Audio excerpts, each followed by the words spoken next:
Literal na magkasama nung Valentine's Day ang Don Bell.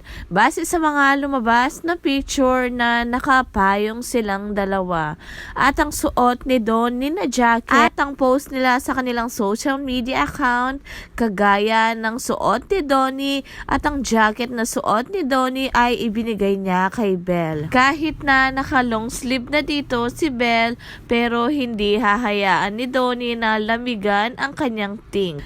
Talagang pagmalaki ang jacket na suot ni Bell, panigurado kay Donnie yun. Paglabas ng picture na ito, nahimlay lahat ng mga Don Bell fans. Literal na kung ano ang gamit ni Donnie, gamit na rin ni Bell. Private man ang kanilang relationship, pero kitang-kita naman sa public kung gaano sila nagmamahalan. Na ayaw lang nilang aminin na sila, pero sa mga gesture nila, halatang halata naman.